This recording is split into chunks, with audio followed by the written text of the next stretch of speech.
Morning, class. How are y'all feeling today? Feeling good? We got block schedule again. We're gonna be with each other for quite a bit. Sometime we're out at 12:17, so a lot of free time today.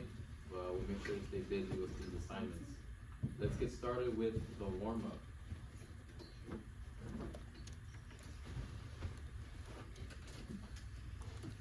So we got which two countries became rivals after World War II, and what was the name of the policy that was meant to contain communism? Right, emphasis on contain. That should be a little hint there. So take a couple minutes. Discuss with your neighbor. Answer the two questions.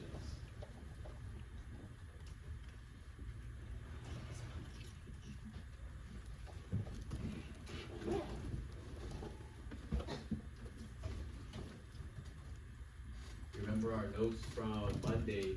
We looked at an entire timeline from the end of World War II all the way up to the fall of the Berlin Wall, right? All of the Cold War. Try to remember those, what we learned that day, especially answer the second question.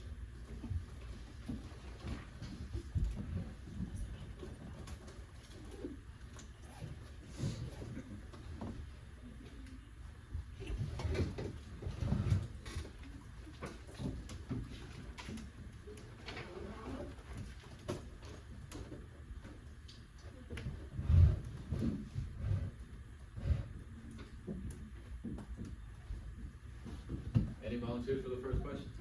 Yes, Joe. Soviet Union and the US. The Soviet Union and the United States. So after World War II, they became the two biggest countries, right? Economically, militarily after World War II. The two biggest, right? Now, to know which one was actually bigger, the United States or the Soviet Union, we can't tell, but you can both say they're both number one, right? And the whole Cold War is just gonna be centered around those two countries. So they're gonna have opposing views as far as what plans they want.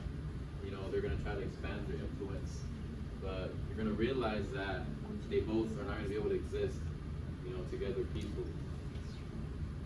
For number two, what was the name of the policy that was meant to contain communism? Containment. The policy of containment. That's why I put it in quotes. Should have been a little hint there. So the policy of containment.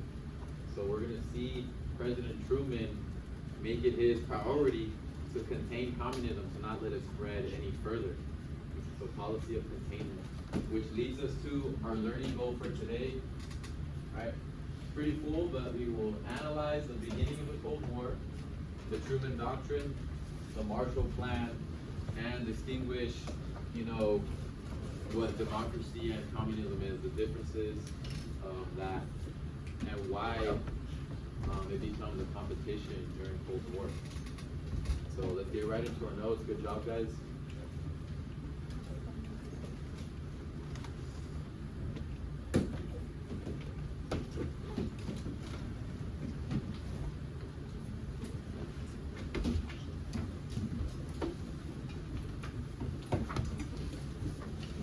So let's title it Module 15, Lesson 1, Part 2, the Cold War.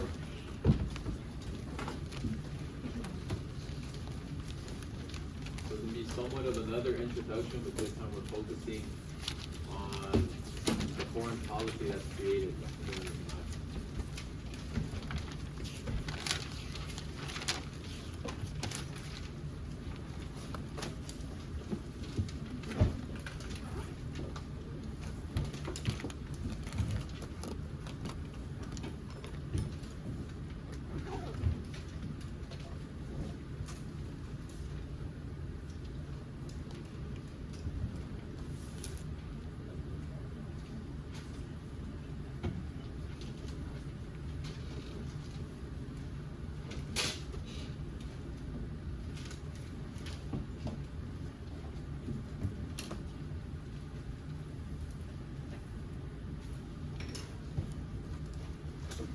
Everyone ready? Module 15, Lesson 1, Part 2, the Cold War. So you don't have to write this down, but just like I said, the background of what's going on. Right, World War II just ended. The United States and the Soviet Union are now the two strongest, biggest countries in the world. And we're going to see how they're opposing views becomes conflict during the Cold War. So our first stop is the Yalta Conference. During the Yalta Conference, World War II wasn't officially ended yet, but Germany was on the brink of defeat, and Winston Churchill, the president at the time, Franklin Delano Roosevelt, and Joseph Stalin started planning what's going to happen to Germany after we defeat them. What came out of that was the division of Germany. So they pretty much cut Germany up. The east side belonged to the Soviet Union, and the west side of Germany belonged to the Allies. Right? They started dividing it.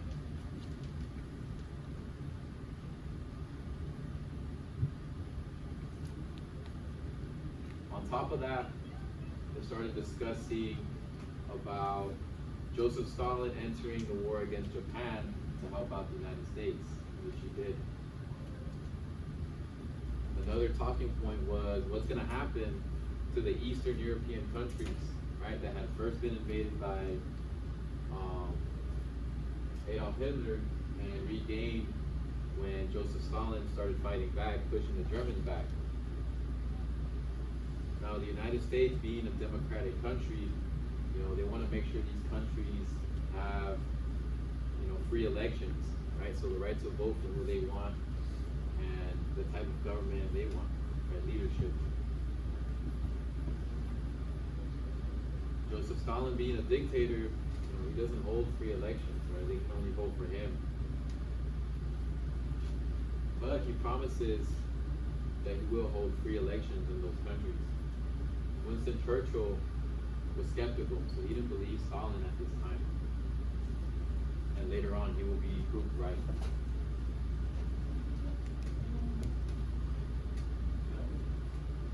Can you say it?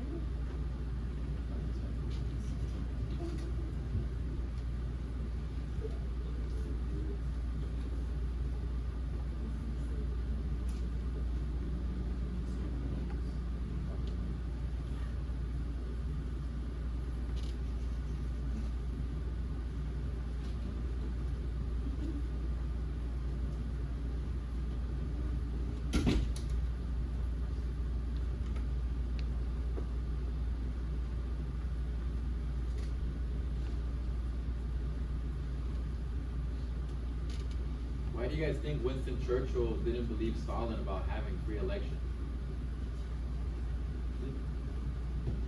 Any ideas? What kind of leader was Stalin? He was a dictator, right? So he's going to take things by force and by any means necessary, whether it's intimidation, military. So by Stalin agreeing that, yeah, I'll have free elections in these countries, Winston Churchill knew that that wasn't going to be the case.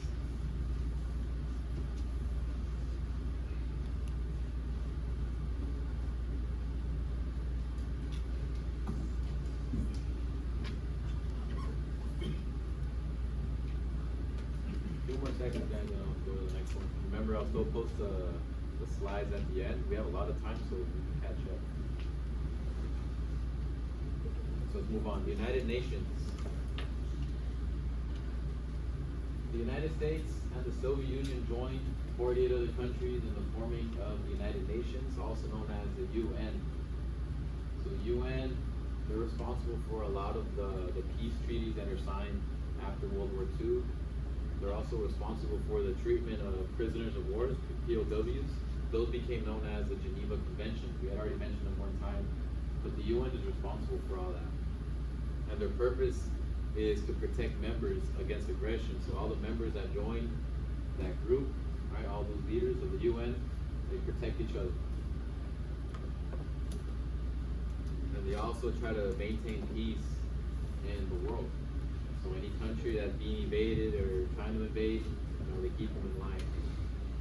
And they support each other through that way.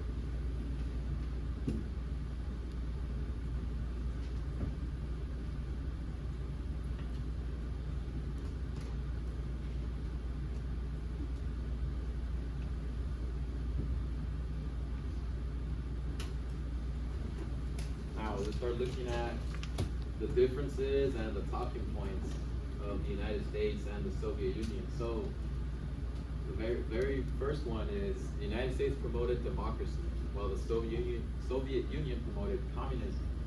Right? These are the fundamental differences between the United States and the Soviet Union. So since after Stalin wanted to make sure those Eastern countries were communist, right? That's why he didn't exactly want free elections. He wanted to have what's known as a buffer zone, some sort of protection, right, from countries like Germany that could always come up and attack again. But the United States wanted to make sure these people were free, sovereign, and able to vote for the leader they wanted.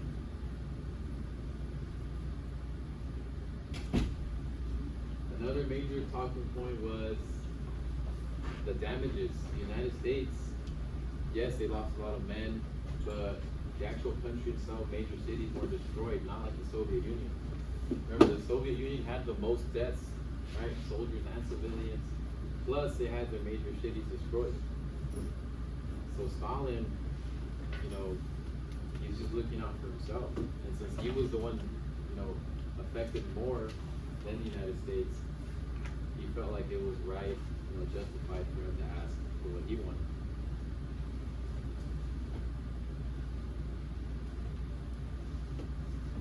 And these differences is what created that tension and those conflicts down the line.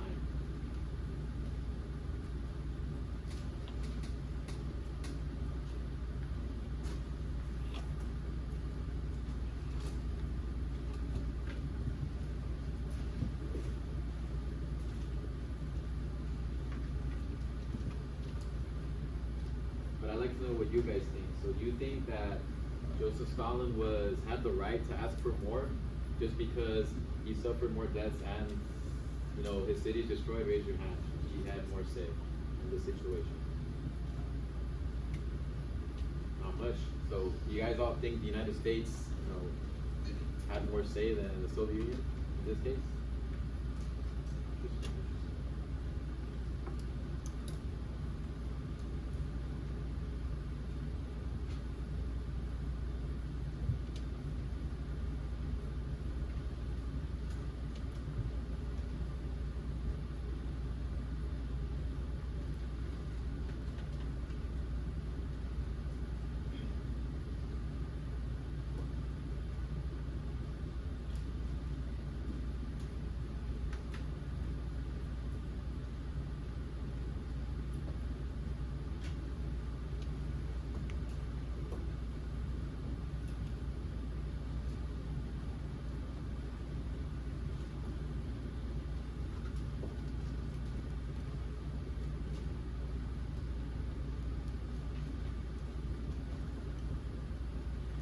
Remember, I'll post them at the end, so don't worry.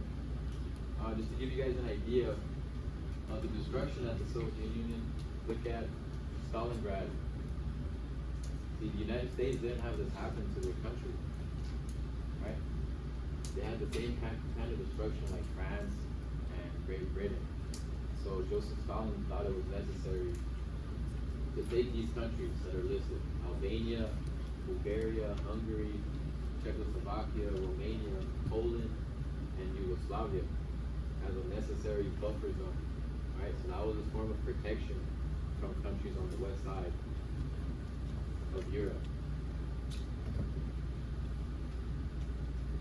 So as he decides to create governments there, right, obviously there'll be communist governments, he broke the agreement of having free elections, right? So he went against his word. And also holding a seat in the UN, right? It went against, infringing on people's rights and freedoms. So they meet again in Potsdam. Joseph Stalin, Harry S. Truman, he's the new president now. FDR had passed away, and Winston Churchill. So they pretty much call him out. Joseph Stalin, what's going on? He took these countries, flipped them to be communist, and he didn't let them have an election. Joseph Stalin said yes, they did, right? But there was only one person to vote for it, and that was the person that Joseph Stalin wanted to be the leader there, the communist leader. So they end up, being in disagreement, right? Stalin feels like he's justified, the Democratic leaders think, he's going against the promises, this isn't right, they deserve to have their own elections. And in 1946, Stalin declares that communism and democracy cannot exist in the same world. Change capitalism to democracy, please. And I'll put capitalism there.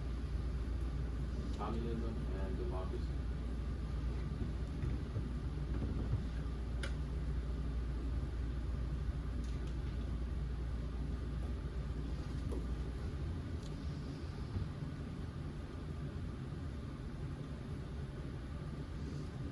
Actually, you know what?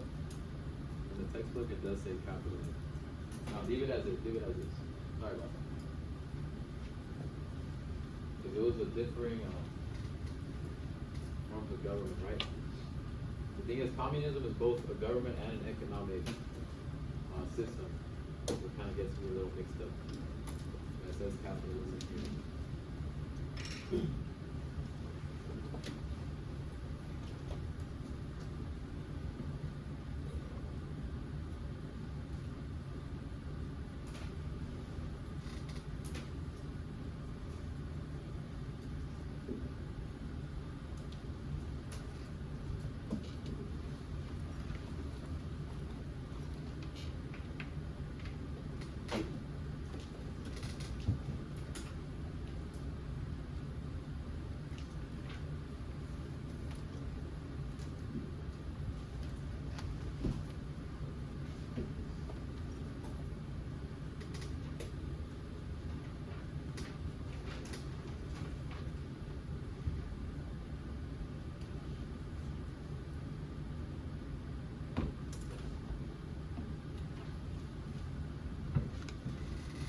So to sum it up, the Potsdam Conference was the Democratic leaders telling Stalin, hey, you didn't let them vote, you didn't give them free elections.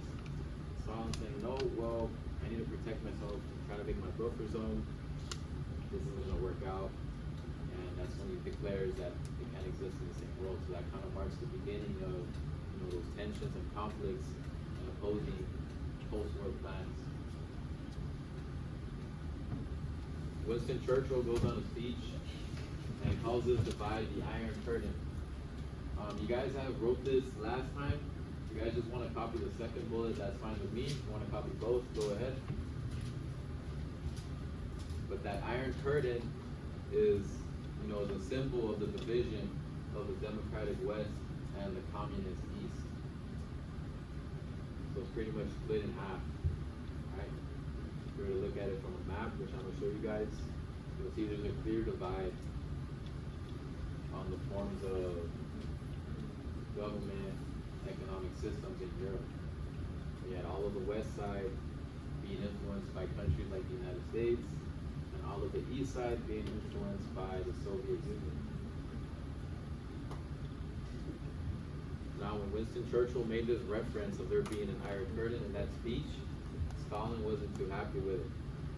Because in Stalin's mind, he's just looking out for himself and his country.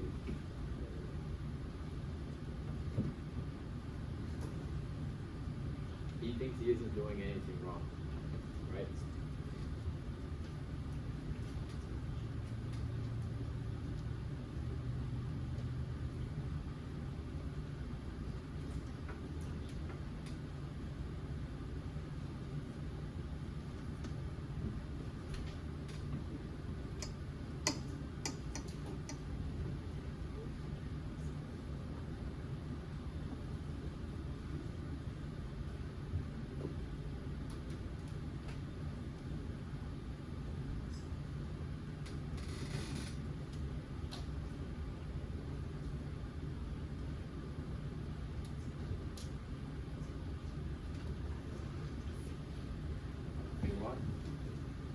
So this is the map. You can see what Winston Churchill was talking about when he mentioned the Iron Curtain. So in the middle, you see that dark line, separating the Western democratic countries and the Eastern communists. Here you can get a better view of the names of the countries. So these were the ones that he made turn communist. See Germany split in half, like West Germany, East Germany, right? And these were the countries he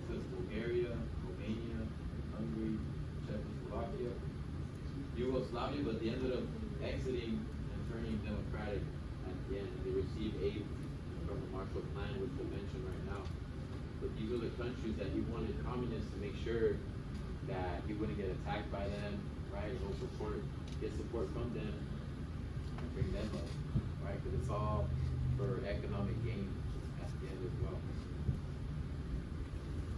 So then, now we get into the policy of containment, right? So they can't exist peacefully in the same world.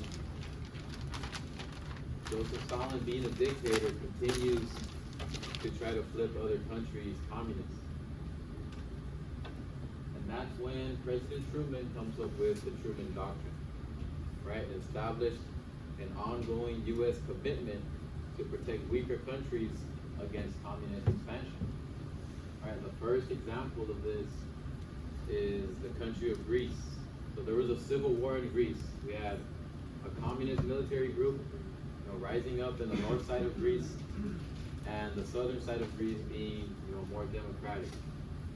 And Joseph Stalin was supporting the north group that was communist to try to make Greece a communist country.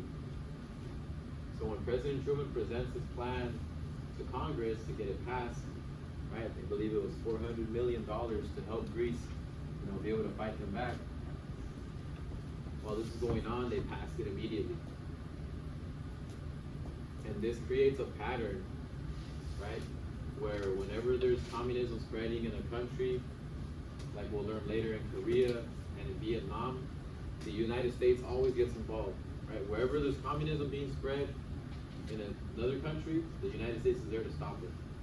So that's where the Truman Doctrine comes from, and this policy of containment. The policy directed at blocking the spread of Soviet influence and the expansion of communism. So it's not only stopping Stalin, it's stopping communism. We also have the Marshall Plan. George Marshall was a general in World War II, and I believe he became the Secretary of Defense, and he presents his plans to Congress. And the Marshall Plan is more about economic relief, sending money to countries like Great Britain and France so they can rebuild. He wants to rebuild them so they can be strong and politically stable. Because when you have political instability, you get revolutions, and that's when you get turnings of communism, right, or a different form of government. And we wanted to stop that. So in his mind, if we help out Great Britain, we help out France, they have less temptation to turn communist, right? Be able to fend for themselves, be independent. So it would provide, like I said, food, machinery, and other materials to rebuild Western Europe.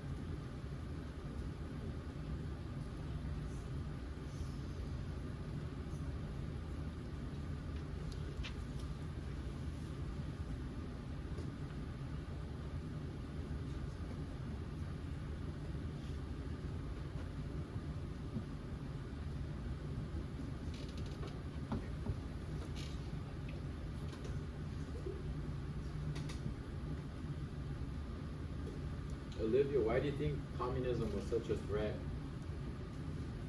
during this time? Why do you think President Truman so determined to stop it?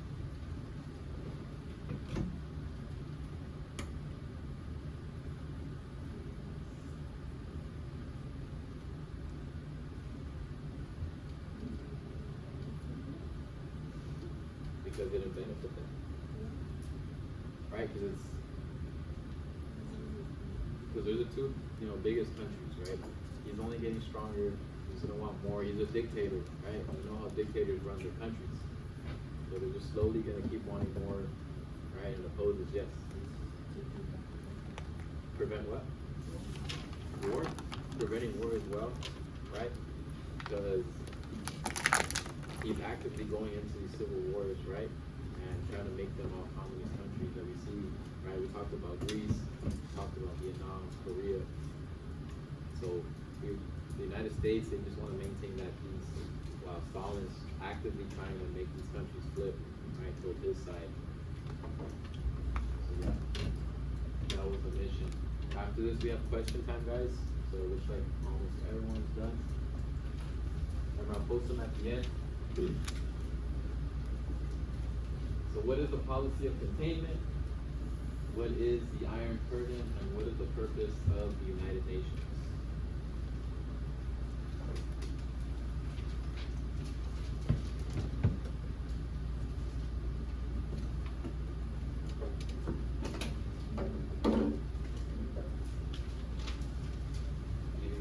couple minutes, discuss with your partner, get those answers.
One, what's the policy of containment?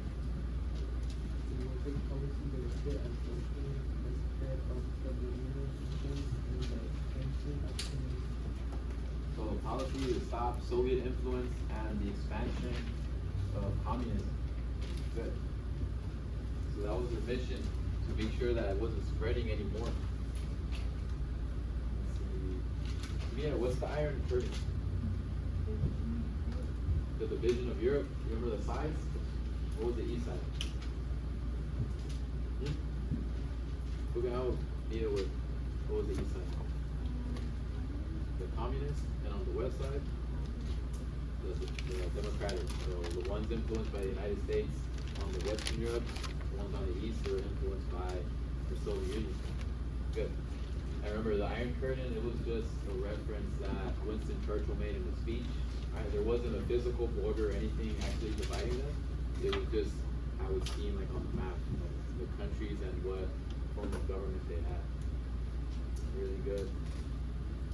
Let's see here. What's my next picture? Matthew, what is the purpose of the United Nations?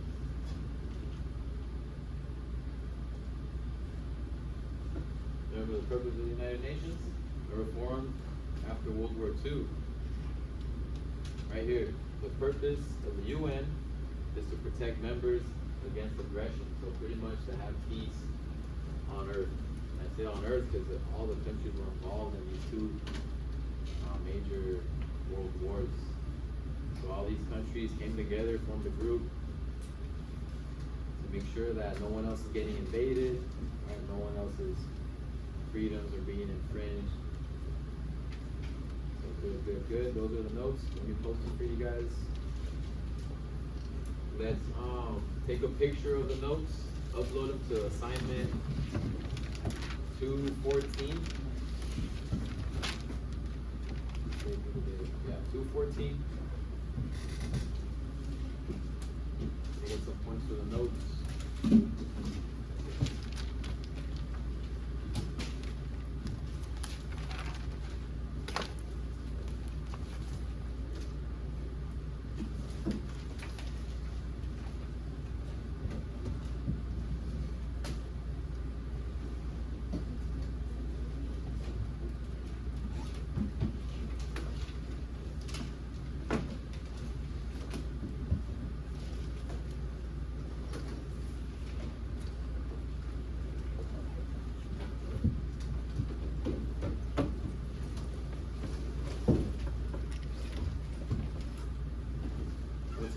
that picture, open up your computers, and go to assignment 215.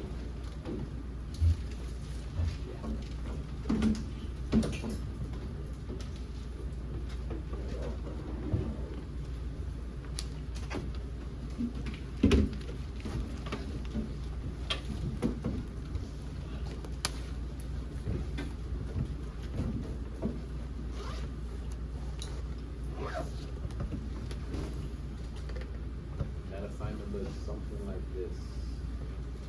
You guys look at the screen really quick. So we have two back-to-back prayer models, one on democracy. You're gonna give me the definition, then your own definition, right? So if you were to describe it, let's say to a friend, how would you describe democracy? 3, I want you to give me words or phrases that you relate to democracy. So kind of words that remind you of it, make you think of that, right? That you associate with democracy. And finally, an image. Same thing for communism. We're gonna look at this table here from the textbook, and it gives you pretty much the goals that the United States and the Soviet Union had. You're gonna tell me which ones are clashing, so which ones wouldn't work together, right? You have a map here, you're gonna tell me which countries are growing, which countries are getting smaller after World War II. So take a good look at that. When we get to these guys, I gave you guys excerpts from the Truman Doctrine. So President Truman went to Congress and presented his plan. I got pieces of that speech. So you're gonna read those paragraphs and answer these questions. Alright, there's a few of them. And then once you get here, this one's from the Marshall Plan. So the same thing, I got pieces from the Marshall Plan speech from George Marshall himself and some questions attached. And then we're gonna look at how many millions of dollars were given to the countries in the bottom in that graph from the Marshall Plan. You're gonna tell me which ones received the most and why. And then finally, this is gonna be the last thing for the assignment. This is final reflection. What role did the Truman Doctrine and the Marshall Plan play during the beginnings of the Cold War? Give me a solid paragraph here describing how the Truman Doctrine and the Marshall Plan worked. And why they were important, what role did they play in the Cold War. Any questions on the assignment? After that, we'll have an Ed puzzle.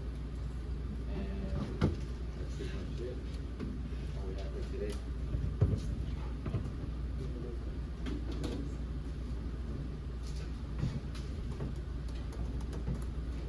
I'll be walking around, making sure you guys we're on task. Don't have any other questions, concerns. You always raise your hand too.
Give her a gum, if she doesn't work.